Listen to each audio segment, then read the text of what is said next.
Hi, and welcome to the Crit Hit Wild podcast, where we cover all things Marvel Crisis Protocol, and we cover a new character every week. This week, we're going to be talking about Iron Monger, and I'm your host, Fred. I'm Brad. I'm Brandon. I'm Steven. And I'm Bryce. Hello, everyone, and hello, Bryce. Hey, it's good to finally have you on this podcast. You've been such a fixture in our community for so long, and it's kind of crazy that we haven't had you on yet. How has your Thanksgiving been, Bryce? It's been good. It's been good. It's my first one married, so that was a really big milestone for us. So that was really cool. Hey, congratulations, man. uh, Thank- that's great. I'm glad to hear that. How is everyone else? How was everybody's Thanksgiving? How was yours, Brad? Delicious food. I got 9 models painted this week, and Holy moly! yeah, only 4 of them were yours, Fred. And then I worked on purchasing some stuff with Black Friday sales to live one of my MCP dreams. Like, since the game was announced, I wanted to do this, and it's finally going to be a real thing.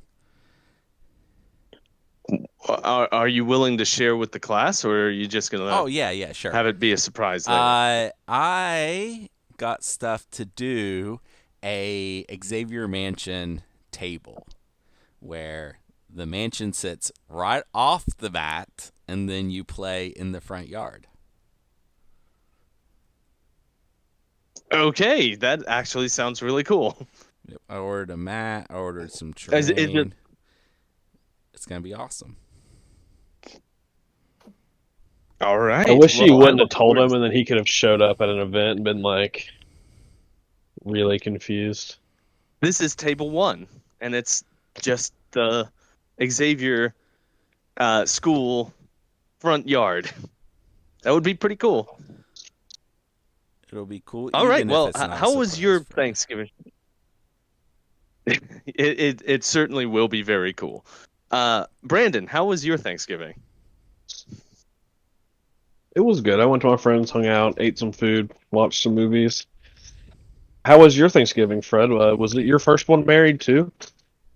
No, it was not. I am not married, and I had a wonderful Thanksgiving. I got to hang out with my family, who I don't see very often, and I got to hang out with my niece Lillian, who uh, is really a wonderful kid, and also got me very sick again. So I've been I've I've been sick now twice in the past 2 weeks, but I am surviving.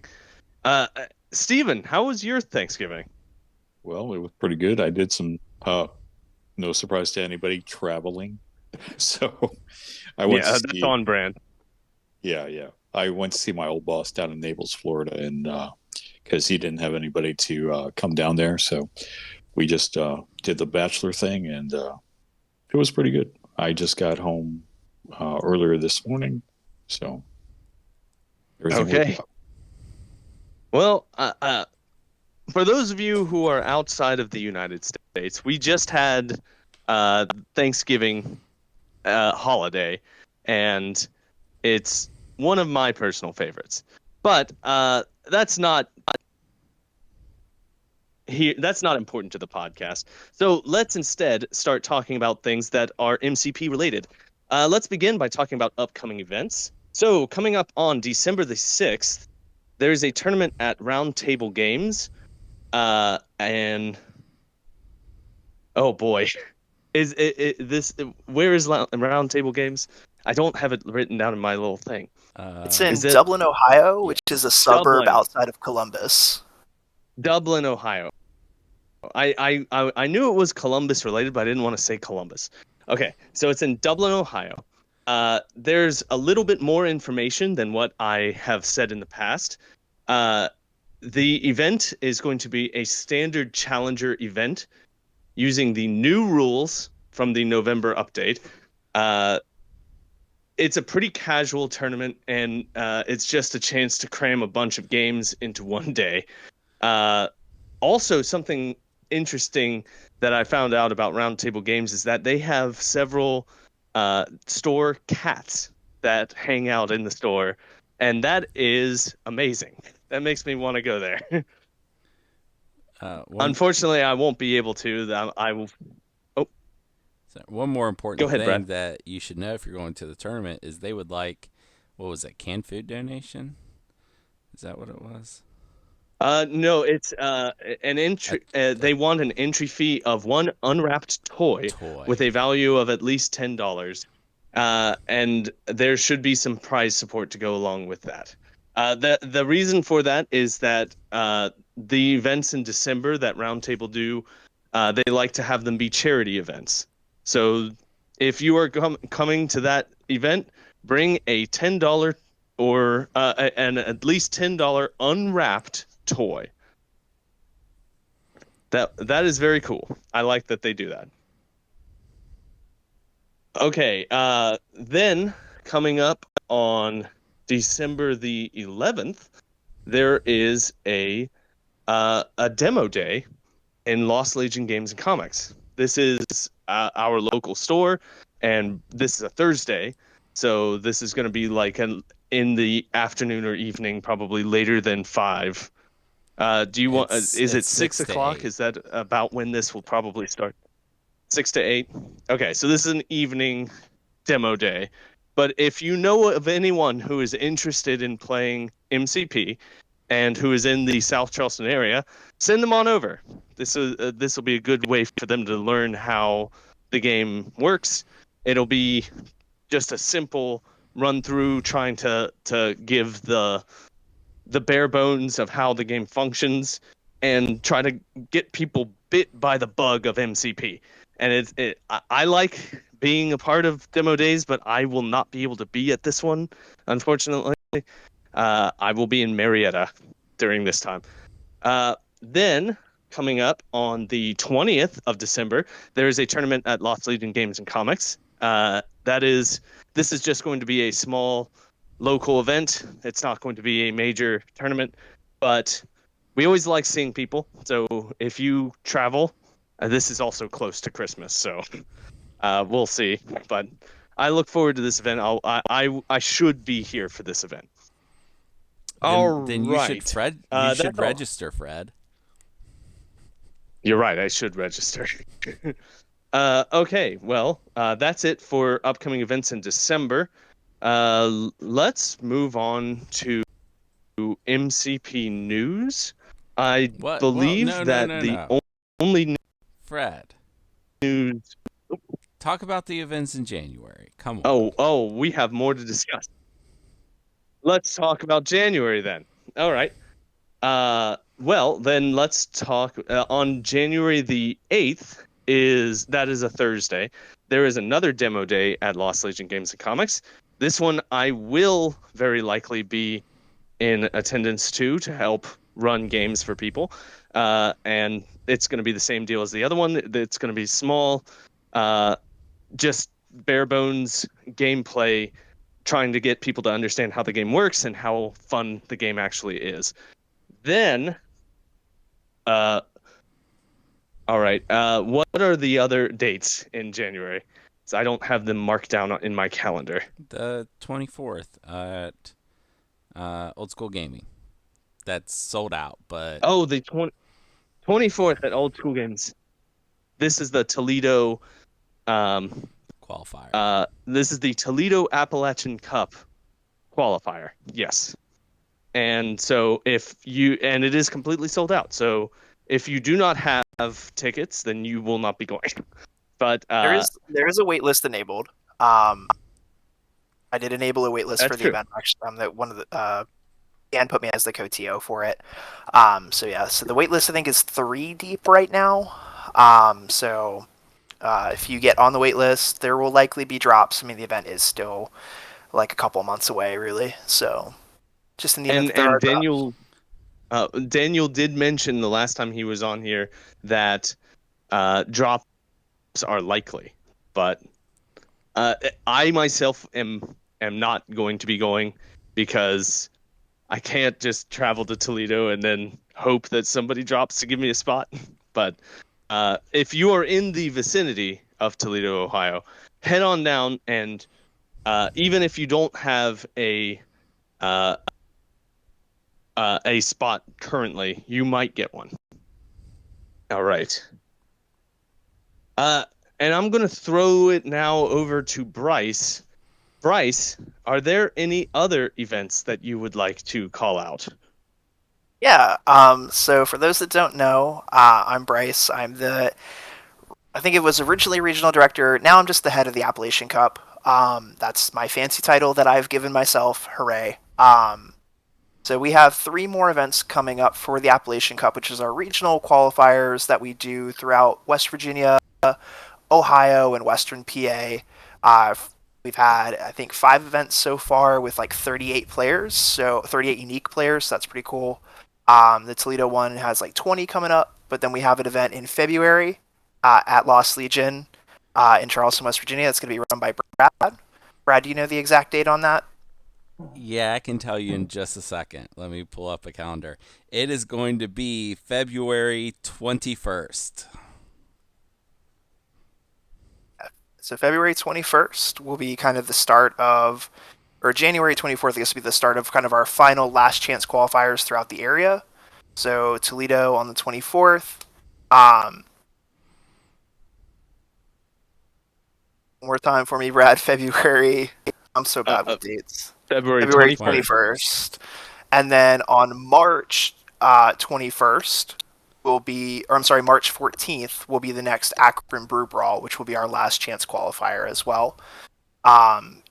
Drew will likely have that information up, I assume, into the new year for tickets there, but just to build anticipation. And then I have our finals locked down, well ahead of schedule, ahead of where we were last year at this point. The Appalachian Cup Finals for the 2025-2026 season will be April 18th, 2026, and it will be at Missing Falls Brewery, the same spot as the Akron Brew Brawl. So it's a central point adjacent. I wanted to do it somewhere a little bit different and somewhere that has that we all kind of have a good experience at store-wise as well. So Drew's going to run that for us. Drew does a great job every year with the Brew Brawls, so he's going to do an even better job with the finals. He's already cooking up prize support for it, which is looking pretty cool already. Awesome. Excellent. And that will be for the top 16 of the App Cup. The top 16. Top okay. 16. I have a woefully bad record so far, and I'm going to do everything in my power to make it in there, but that is very much in question. Fred, you are currently in All the right. top 16. Well, You are. You're actually in the top 8. That's purely because I've been to every event, and I'm one of the few who has been. Okay, well, that's it for upcoming events. There is a little bit of news out of MCP. They have an official release date for Blue Marvel and is it Spectrum? Yes. Was that character? Okay, Blue Marvel and Spectrum. I don't have that pulled up currently, but they are coming out and they will have a new leadership. I believe Blue Marvel will have a new leadership associated with them. The Mighty Marvel, the Mighty Avengers. I think it's a new affiliation, not just a new leadership. Yeah, Right. New affiliation, yes. and I think Brand new. Go ahead, Fred. I'm sorry. I was just repeating what Brad said in a completely useless way. What were you saying, Bryce? Spectrum is actually going to be the leader of the Mighty Avengers. So brand new affiliation, brand new leadership with her. As far as I'm aware. Okay. My mistake. Okay, well, that's it for upcoming stuff and news. Let's talk about some games that we've played recently. Does anybody have any games that they would like to discuss? Let's start with Bryce. Bryce, do you have any games that you want to talk about? Yeah, actually, so I have 3 that I played. So I played our weekly game night at the Fabricators Forge in Pittsburgh is Tuesdays. So on Tuesday I went out. I played one of our locals, Rob K. He was playing Spider Foes, and I was playing Avengers because My two loves are Spider Foes and Avengers, and I've been kind of hopping off Foes because everybody's been sick of them, so I hopped back on Avengers. And we had a really great game. He played Doc Ock, Prowler, Electro, Rhino, and Mysterio. And I played Sam Wilson, Nick Fury Jr., King T'Challa, Luke Cage, and Dr. Voodoo. And we were playing Mkron Crystals and Spider Infected at 19 threat, I think. So far, since we've done, or since the redo of the rules, I have not won the first priority roll at all. So I've been at the mercy of everybody else's picks. But How we had do a you really like it? How do you? Oh, yeah. Go ahead, Fred. how do you like the new changes? I want to get the everyone's opinion. So far, I think it brings a lot more variety to the game. You really don't get to pick what you want to play. It is really good to avoid what you don't want. So every time I've done the draw so far, it's come up Mkron and Wedding Party. I did Wedding Party once. I got absolutely destroyed on it and was like, nope, not that one. So I've picked Mkron the next two. So it's nice to be able to avoid something that you know that your list might not be as good as you thought it was at. And you also know that you're never going to get, I think, we all know Criminal Syndicate on Scoundrels is really never going to happen again unless you put Scoundrels in your roster, which you don't have to do. Yeah, you're right. So I definitely think it brings a lot more variety. You can start to play kind of different missions every time. Like I've played a different extract every single time we've done the new way. So that was pretty cool. I did wind up winning that game against Rob K. Both of our dice were just pitifully bad, but I think I had one swing with Nick Fury that dazed two models in one activation, so that kind of swung the game in my favor when both dice are bad. Yeah. Let's see, and then game number 2 is sort of a half game. I played against Jeff, who winner of the inaugural App Cup season. He wanted to try out the new pairing missions that they put out for the upcoming Operation Zero Tolerance. So Lockdown and the Jailbreak one, whatever they're called. They're called Lockdown and Jailbreak. And we played. Is that okay? Cool. And we played 20 threat.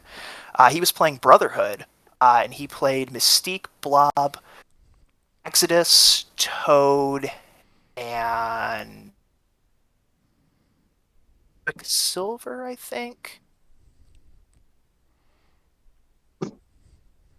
I don't remember who the other one was. Oh, Avalanche. And then I played Steve Rogers instead of Sam, and then Nick Fury, Better Ray Bill, Dr. Voodoo, and Shang-Chi, so just all the Force. And my experience with that one was it's a lot slower.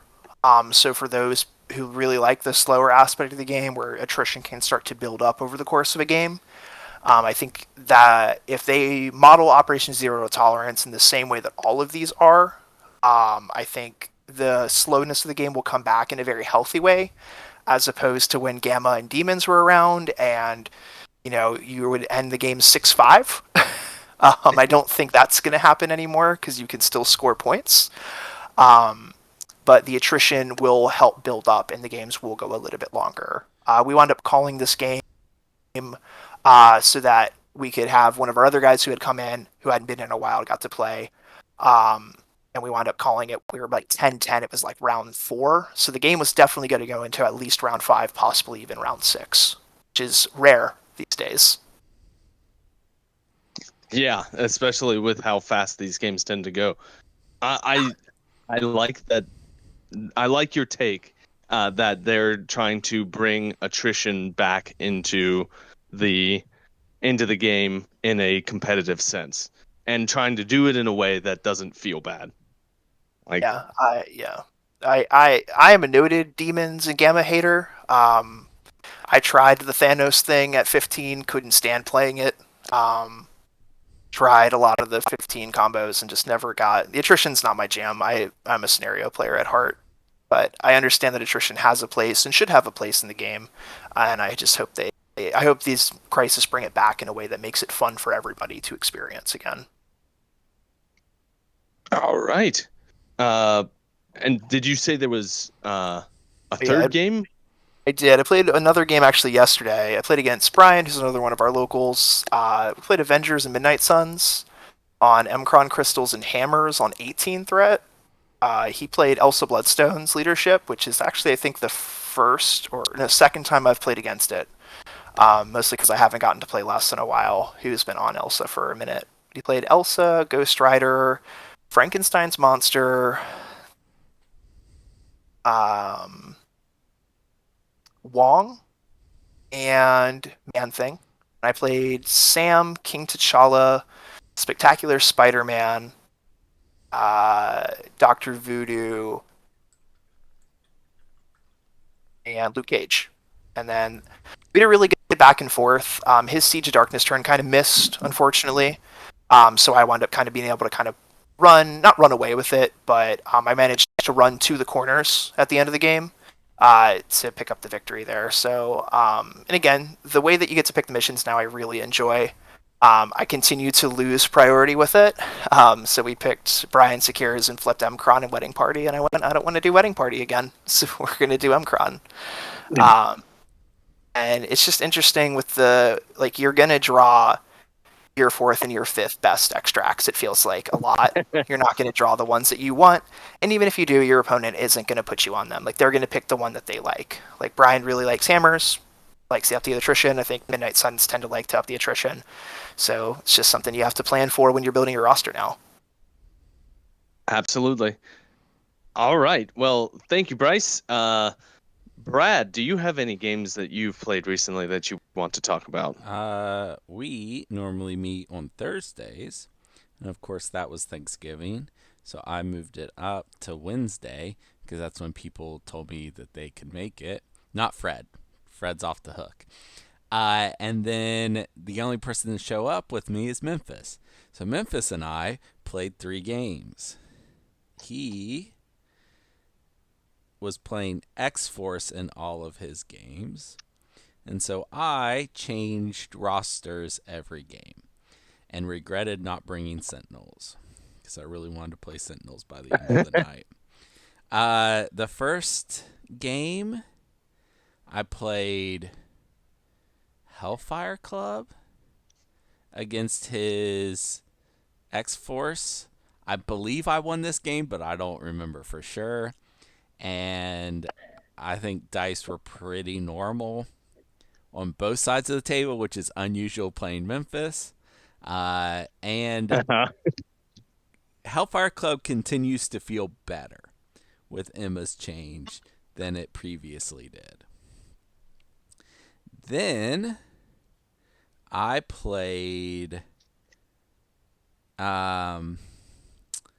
Magneto, Exodus, and Juggernaut against his X-Force, and lost this game real bad. Just, there were so many skulls every time I made an attack with Magneto, which famously you cannot reroll. And then I would reroll my dice, and I'd get even more skulls. So the game went real bad. And that's when I was like, I want to play something just for fun. Like, even if it's bad. And that's when I wish I had brought Sentinels, but I didn't have Sentinels with me. So I played something else. What did I end up playing for fun? Oh, yeah. I talked about trying out some crazy rosters with X-Men not that long ago, where I played, one of them was Cyclops with King Black Bolt, and then the other one was Cosmic Avenger, Carol Danvers, with Professor X. Well, I made a terrible roster that smashed those two rosters together. And I think the roster is bad. Like, it has good models, but like it just doesn't work. So I played it, and I ended up playing Cyclops, King Black Bolt, Shadowcat, Gambit, and and someone else. I'll remember later. And boy, was this a blast. King Black Bolt's so fun to play. I love playing Cyclops. Oh, Magic. That was the other one.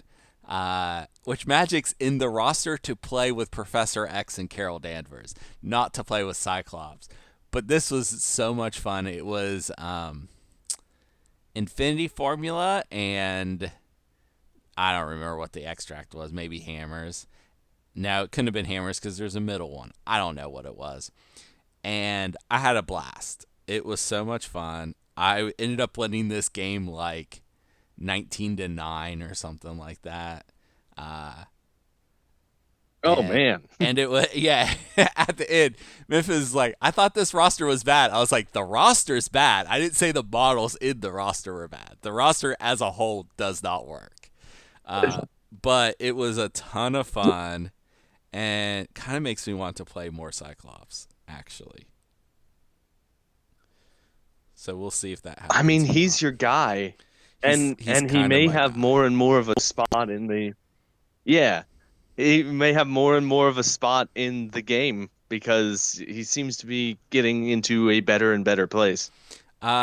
He's not my guy. I mean, having... He's not my guy like Multiple Man's probably going to be my guy, but he's pretty much my guy.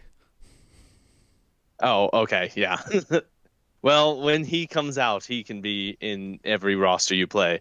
But I have played against you with Cyclops and with King Black Bolt, and that is a hell of a pair. And it's weird that that's the case, but that pair works great together. Okay. Well, Steven, do you have any games that you've played recently that you want to talk about? No, sir. I'm still a little bit dry on that, so I apologize. Yeah. I'm in the same boat, Steven. I did not play any games in the past week, mostly because I was traveling. Brandon, do you have any games that you would like to talk about?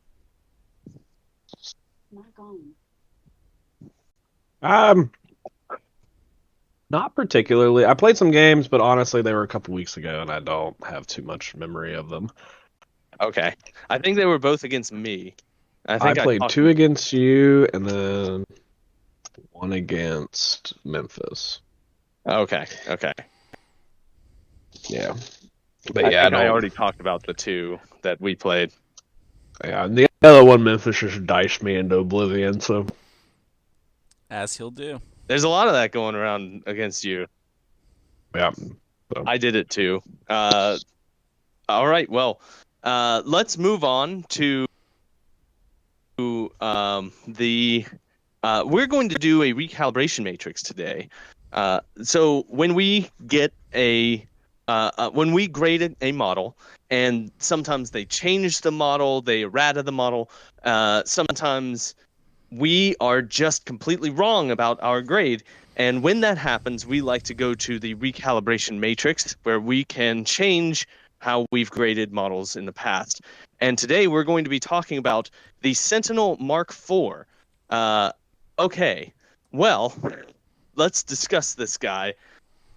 He just recently got changed. He was, let's be frank, pretty terrible. Maybe one of the bad. I'm not going to say that, but the 2 of them did not work at all. They were not a very good model, and they have been errated, and they have been errated mostly upwards. So let's start talking about them. Hey, Brad, I have a question. Do you happen to know off the top of your head what all the changes were? Or does anybody know? I know most of them. Yeah. I think they gained a health on their healthy side, and they gained. They did. Go ahead, Bryce. Yeah, I managed Oh no, Bryce, I to can't pull it up in the App Cup Discord. If you're not in it, get in it. Jason K, one of our locals. Oh, that's weird. Okay, hang on. No, I can hear you now. You're good. You just cut out for a second. That is. Oh, you can hear me now. Okay. Yeah. Okay. So in the Appalachian Cup Discord, Jason K, who's one of my locals, but he's kind of taken the reins on really doing a lot for the App Cup Discord, which I've really appreciated. He posted a big breakdown. So for the Sentinel Mk4, their healthy side went up from 7 to 8. Their physical defense increased by 1 from 3 to 4. Their Mystic defense reduced by 1 from 4 to 3. Their Plasma Blast, their builder, increased to 5 strength. It was previously 4, but now you can only spend 2 instead of 3 to add dice to it, equal to the amount that you spent. They also have a new innate superpower, which I think might be my favorite superpower in the game now, acceptable collateral damage. This character may end in advance or a climb partially overlapping the interactive terrain feature of size 2 or less, and if it would, destroy those terrain features before that movement ends. And then on the backside, the Plasma Leak, the really bad builder, is now a gainer. The System Overload trigger is now on a wild. And after the attack is resolved, this character and each other character now within range 2 of it suffers 1 damage, and then the character loses 1 power. So they changed the backside a little bit, but mostly just all the stuff on the front. Yeah, I think that they managed to fix the model in such a way that he feels a lot better, and he maintains the whole dynamic of breaking down when he gets flipped, because it is still worse on the backside, but it's not quite as bad, because it used to be that it would just take a damage by itself. Like, he would deal damage to himself and then lose a power every time he hit the trigger on his builder on the backside. And now it's him and everyone within range 2, which is a lot better. It might be great if you know how to use it right. But also changing his physical defense from 3 to 4 and gaining a health. All that is excellent. I think that this change really needed to happen, and it might bring them right back into the game in a good way. What do you guys think about the changes? Let's start with Steven, because I feel like I haven't been throwing it to you very much today. No, that's fine. That's fine. I think that they're going to surprise a lot of people, because they just haven't been played against that much. So I can see people being caught out by them, being like, oh, they're just Sentinels because they played the old ones, and then everybody shelved them, and then all of a sudden new Sentinels, and they're not bad. So I expect something of that nature to happen. Oh, and then another change is the acceptable collateral damage. And I think that one of the problems that people were having is that small terrain pieces would make it so they couldn't properly deploy them where they needed to be. Like, a little fire hydrant would mean that this big stompy robot couldn't stand on the scenario because he couldn't quite get in the right place. Well, now he just steps on it and destroys it. I think that is cool. That's a really cool effect. I like that a lot. Brandon, what do you think about this change? What do you think about how they've done? I think it allows you to play Sentinels if you want to play Sentinels. Yeah.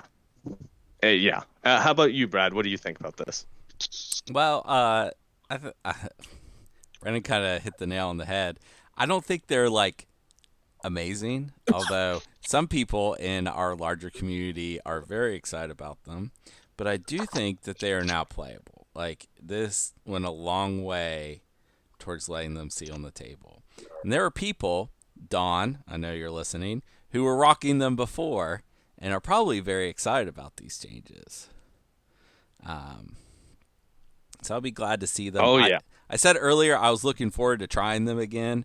I tried them when they came out. Like everyone else, I was very disappointed. So I'll try them again in some fun games.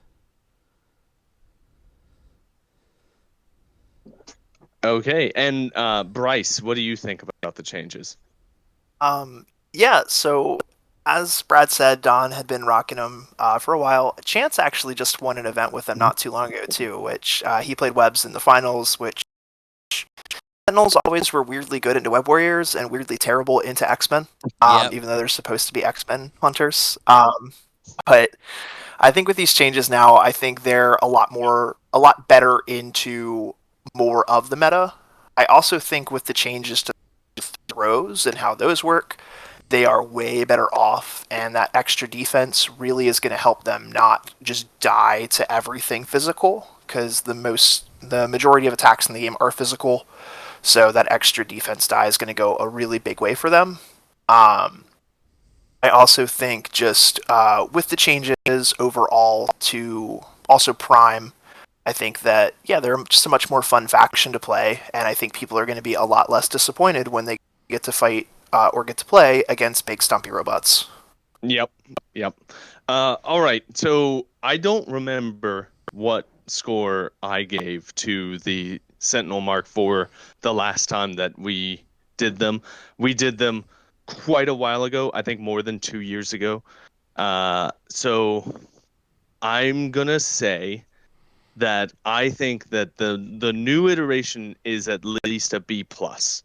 It's not gonna blow the world away. It's not like game-changingly amazing, but it is certainly something that you can put on the table and have fun using, which is a big improvement from what it used to be. All right, Brad, what are you going to give them for a letter grade? B plus, way too high. B minus. Brad? Oh. Okay. Brandon, what are you going to give to them? I go with C plus, so it makes me look like I'm being positive. All right, Steven, what are you going to give to them? I'm with Brandon. I'm at a C plus also. Okay, and Bryce. I'll split the difference. I'm going to say B. I think if you want to play them in affiliation, they're great. I think with Magneto, they could be fun, and I think everywhere else, they're still just not going to be played. But at least I think you can play them in Sentinels now. Yes. All right. You can play them in their namesake for the first time ever. Yeah, exactly. Yeah. That is our recalibration matrix. Let's take a minute before we go to the character that we're here to cover today. Let's talk about the App Cup, about the Appalachian Cup. Brad, I'm going to throw it over to you to discuss whatever we are going to discuss today about the App Cup. I wanted to talk a little bit about the history of the App Cup and how Bryce has taken it over and done a great job in what he's doing with that. So this all started with Jared King, of all people, former host of this podcast. We were all playing War Machine, and Jared came, much like this podcast, and said, I have an idea. We should do like a tournament series. And then I didn't know this at the time. I know this about Jared now. When Jared has an idea, that means I have to do the work. So I don't know, what was it, 3 years? We had a War Machine Appalachian Cup. And we had events at different stores. And we had a point system, much like it is now. And we had a finals. And it worked really well. And then people stopped playing War Machine. But that wasn't the end of the App Cup, because we all started playing, a lot of that War Machine community started playing Guild Ball.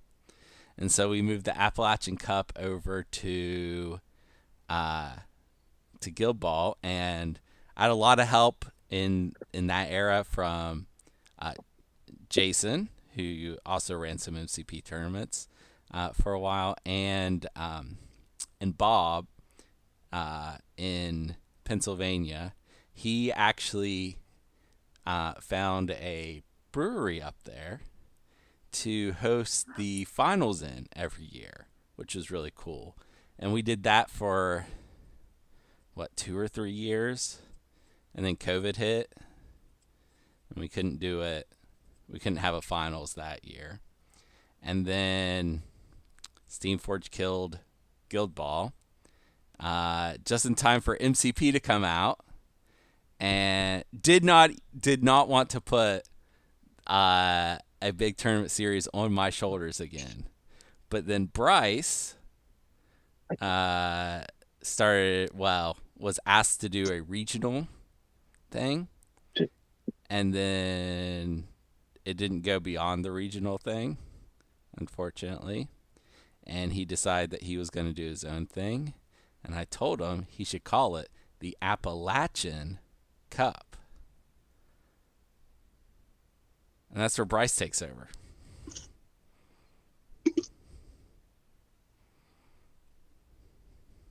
Yeah. So Brad, came to me earlier this year, after we kind of wrapped up, or we're getting ready to wrap up, what was then known as the Big East Crisis Circuit or Crisis Championship. They call it Becky in the Northeast, which is where I think they still are doing it. It's mostly now just a thing between kind of the guys in New England, the guys in Jersey, the Pork Roll Protocol guys, if anybody knows of them. They're a great group. They're a great crew. But they have a lot more intermixing between their metas than we do with theirs. Like those New England guys go down to the Jersey events, the Jersey guys go up to the New England events. It's a lot more crossover.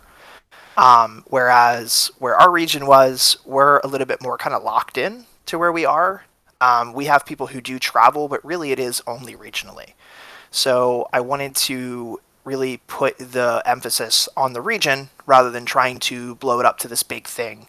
And maybe in the future we can do a challenge with them, but that's way in the future. Right now is just the focus on the region. I'm from Southern Maryland originally, so I call it Appalachian. But I love the name, love the idea. I love that I get to pick up the torch and continue that history that was started. I can't do it without Brad. Brad has done all of the spreadsheet work, all of the math work, all of the money work with Longshanks and Sam to really get this thing up and going in a way that makes it easy for me to promote, easy for me to run, and easy for me to announce events through. But, the growth that we've seen from year 1 to year 2 is awesome. Year 1, I think we had 20 participants maybe. We're up to 38 right now. I've got another 20 on deck in Toledo in January, so we're going to be pushing almost 60 unique players through 6 events. There's 3 more to go, so I love the journey that we're on, and I hope to see it continue to grow as we've grown to as top 16 now, and in a venue that I think everybody really enjoys for a really solid finals and a really good year 1 of what we now call the App Cup. Bryce, can you explain the All point right. system real quick? Yes. Yeah, so the point system, we did change that. Last year it was only the top 8 got points. That felt really rough for people who traveled and did not do as well, but did put the time and effort into traveling, myself included, as I got absolutely trounced at I think at like 3 of the events I went to. I think Fred was right there alongside me at that point, at which our struggles were well documented at that point. But we changed the point system now just for showing up, you get a point. Every game that you play, so every time you go and you don't drop from a round, you get a point. So if it's a 4-round event, you play 4 games, you're already guaranteed there 4 points plus the bonus point for showing up, so that's 5. And then for each game you win, you get a point. So if you go 4-0, you're already looking at another 4. And then we are still rewarding those players that do make it to the top 5 with bonus points there. I believe it is 5 points for first, 4 for second, 3 for third, 2 for fourth, and 1 for fifth, if memory serves. But it's created a lot more. Is that correct, Brad? Yep. Yay. I can remember my own system. But I think it's led to a lot more of an enjoyable experience and a lot more people traveling to events to get those points, because even if you are going 1-4 or 0-5 or 2-3, you're still building your points up and putting yourself in that range to be in that top 16. Yeah, and I really appreciate that, because if if that were not the case, I would be nowhere even close to being in the game.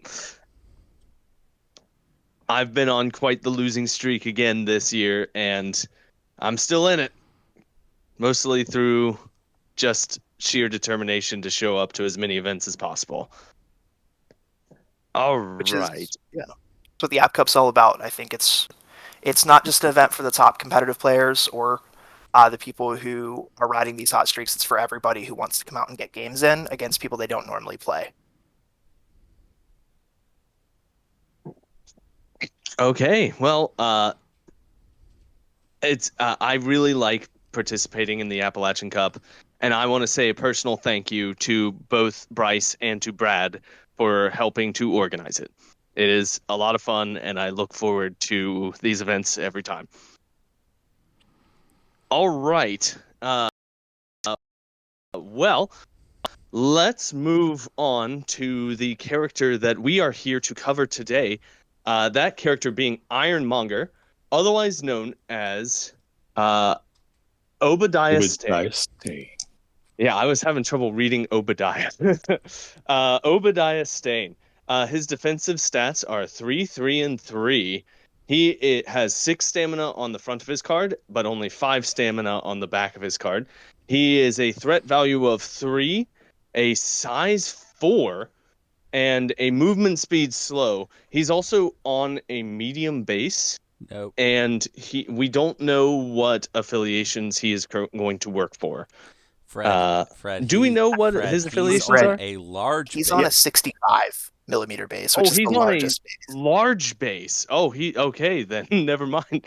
He's on a big base, and we know he's criminal. So syndicate. He's the largest 3 threat in the game. Like this. Okay, we know that he will be criminal syndicate. All right, Brad, why don't you do his attacks? Okay, his first attack is physical integrated armaments. Range 3, 5 dice, cost 0. Before choosing the target, you can choose whether it's physical or energy. After attack is resolved, gain power equal to damage dealt. Physical aggressive acquisition. Range 2, 7 dice, cost 4. Wild throw. After attack is resolved, if the defender is size 3 or less, this character may throw it away medium. And crit hit, hostile takeover. After this attack is resolved, move 1 asset or civilian token the defender is holding to this character. This character is now holding that token. This character cannot hold more tokens than the crisis specifies. All right. Brandon, why don't you do the first superpower here? It's an active superpower called Jump Jets. For 2 power, you place this character within 1 of its current position. This superpower can only be used once per turn. All right. Bryce, why don't you read the next superpower? Absolutely. It's a reactive superpower called Onboard Tactical Computer. Costs 2 power. When this character is attacking or defending, during the modified dice step, this character may use the superpower. This character may reroll 2 of its attack or defense dice. This superpower can be used only once per turn. All right, and Steven, why don't you finish out the card? Sure, we have 2 innates. We have reinforced armor plating. When this character would suffer damage from an enemy effect, reduce the amount of damage suffered by 1 to a minimum of 1, and we also have the innate of flight. Okay, so that is our 3-threat Ironmonger on a large base with all of this cool tech. Man, this set of characters is really they're turned up quite a bit. I think I'm gonna just say it. Like, I think that this guy having a steal on his spender, it is on a trigger, and it's on a tougher trigger than normal because it's on a two thing trigger. But that's crazy. It's crazy that he can steal from on his spender attack. Okay, what do you guys think about this? What do you think about this, Brandon? Let's start with Brandon. It's the first time we've got a 3-threat that's a size 4, besides the second half of Miss Marvel, which doesn't really count. I like the spender a lot. I keep looking at this. I keep reading this card, and I'm like, yeah, doesn't look very good for a 4 threat, and then I'm like, oh, it's not a 4 threat. I was like, it's really good for a 3 threat.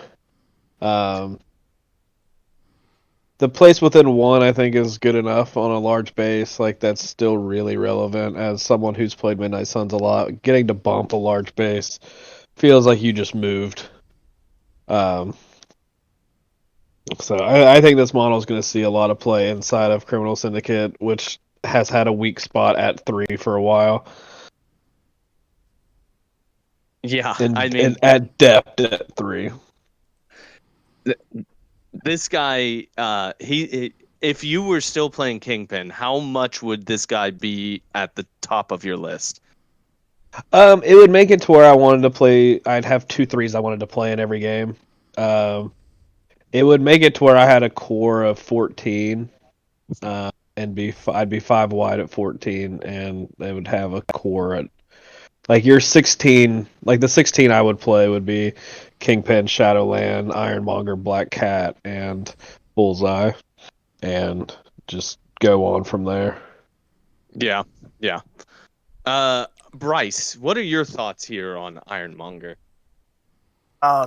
Yeah, I think Ironmonger is an insane character to make. The fact that he's a 3 threat on a 65mm base, I think, might be one of the craziest things I've ever done. I was actually just looking at the kind of the percentage on his triggers. So he's like a 55% chance to hit the spender trigger. So it's a little bit better than a coin flip. And then if you have the 2 power to reroll, which just giving him rerolls with that spender is crazy, because he's now at a 66% chance to hit that trigger, so he's hitting it 2 out of 3 times if you have 6 power. And he's not going to generate power the best. I mean, it is a range 3/5 die attack. It's not bad, it's not good. He's going to be kind of Rhino in that way, where he's going to hope to spike a builder early. But I love damage reduction. It's one of my favorite superpowers in the game. I love Lizard. Everybody knows that. He's basically another Lizard, just without the actual displacement. Instead, he's a little bit more offensive. But I think overall, I really like him. All right. Brad, what are your thoughts here on Ironmonger? That spender is an unreliable Rhinobbery. It's the same thing. It is. What you get for the unreliableness is damage. It's 7 dice. It's going to do some damage on top of the throw. So he's worth it, I think, just for the spender. Like, if you get to spender twice in a game, that's all you need him to do. Maybe once, depending on the game. Mm-hmm. Yeah, I mean, his spender's crazy. Was that all you wanted to add in there? That's all I wanted to say. Okay. Steven, what are your thoughts here on Ironmonger? I think he is a good flank bully. A lot of people in this game put a 3 threat, maybe sometimes a 4 threat on a flank to kind of hold it down. And I think he is very, very capable of winning that point compared to some of the opposition that you would see. So I think he has a lot of utility in that area. Yeah. So here is, I think that his kit is incredible. I think that he is going to be power starved by a big margin.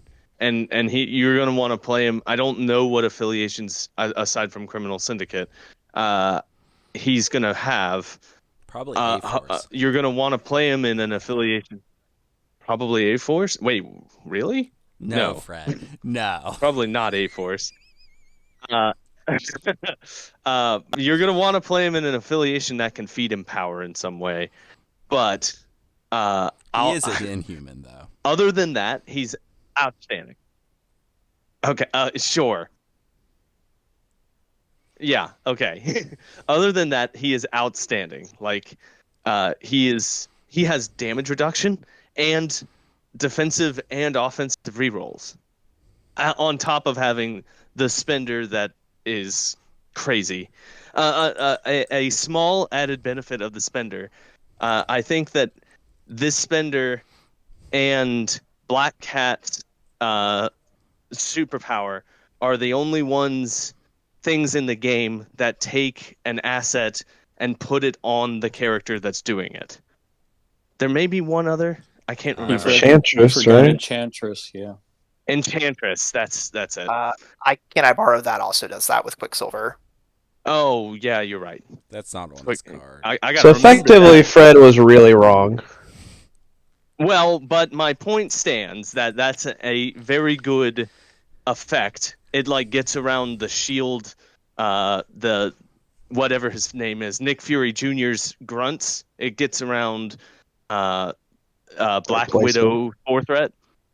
Yeah, I think it's really good. It's a cool little thing, and it also saves you a power, so you don't have to spend one to pick it up. You just are holding it now. I love this model. This model is great. This is the second in a string of absolutely overclocked models that they've announced. We need to give this guy a letter grade. I think he's outstanding. I think he's an A. He may be an A plus. I think he's an A plus. I'm gonna say it. Having a 3-threat model with this much, he's got movement shenanigans. He's got defensive and offensive rerolls and damage reduction, as well as an asset steal. He may be splashed all over the place. We'll see. Okay, well, that's what I'm giving him. I'm giving him an A plus. Brad, what are you gonna give to Ironmonger? It's so rare that Fred's right. A plus. All right, Brandon, what are you gonna give to Ironmonger? I don't like to agree with you. I don't want to. Okay. I will. I'll allow it. Right. Well, and Bryce, what are you gonna give to him? So I think he's really good. I do think you're right that he is power starved. So you are gonna want to splash him. Where he gets splashed, I don't 100% know. I think A-Force and Inhumans are gonna like him, but they don't. They tend to splash kind of like higher threat things that really want to get their power economy going early. So a 3 threat for that might not be where they want to go.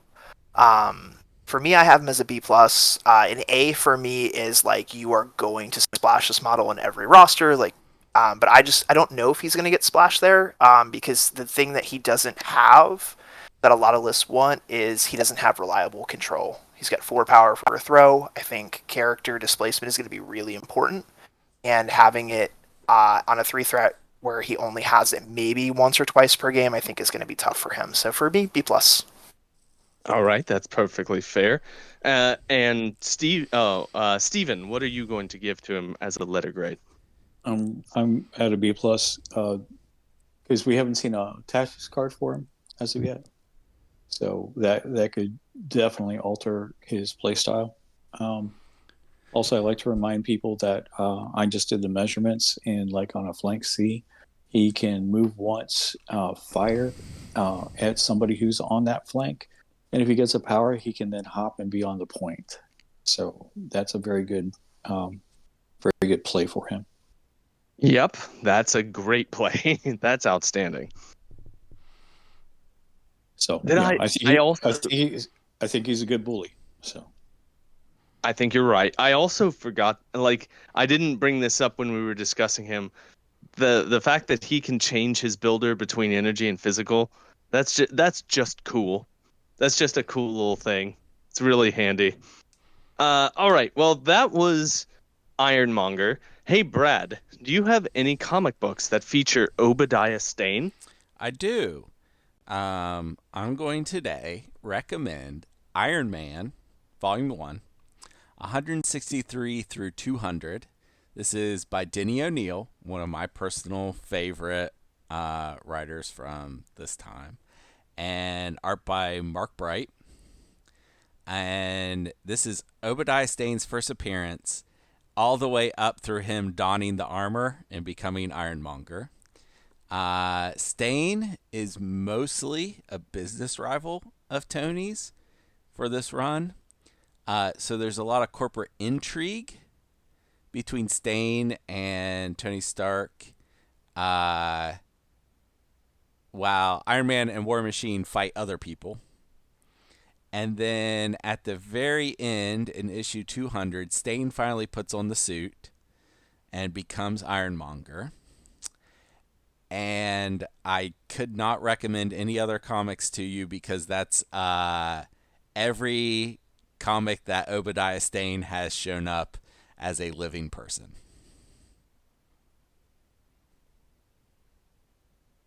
Oh wow. Okay. Does he die? Or is he just like one of those characters that doesn't like he just doesn't come back any?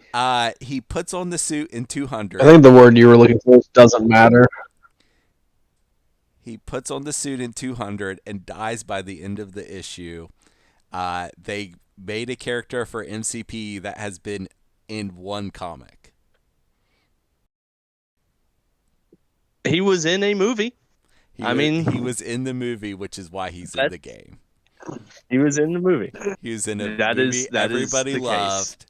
That's why he's in the game. He's literally Obadiah Stane in Ironmonger suit is one issue of comics. Okay, well, that's interesting. Well, I think the only thing that's left is my non sequitur recommendation. As stated previously, he was in Iron Man 1, played by Jeff Bridges. Iron Man 1, I have not watched it since it came out, but I remember being blown away by just how good of a movie it was. I would be interested to watch it again to see if it holds up. But I have been watching a lot of the Coen Brothers movies recently, largely because the podcast Blank Check has been doing the Coen Brothers. And Jeff Bridges is in quite a few of these movies. And the movie that I'm going to recommend that people watch is a classic stoner comedy, The Big Lebowski. This is this was weirdly a flop when it came out. I think it was mismarketed, but it found its footing in DVDs and in cable reruns of this movie, and it has become something of a cult classic comedy. All the movies by the Coen brothers are pretty perfect, pretty outstanding, and this one is right up there with them. I especially love this movie, though. I think it's one of their best ones. So that's The Big Lebowski. Highly recommend that people watch it. And that will be it for our show. Bryce, I want to thank you for coming on to talk to us. It's always good to hear from you, and I hope to have you on again in the near future. It's been a pleasure. Thanks for having me on. All right. And thank you to everyone else. Thank you to Steven, to Brad, and to Brandon for joining me. And I hope that everyone out there had a very happy Thanksgiving, and they all get to play a lot of good MCP in the near future. Goodbye, everybody.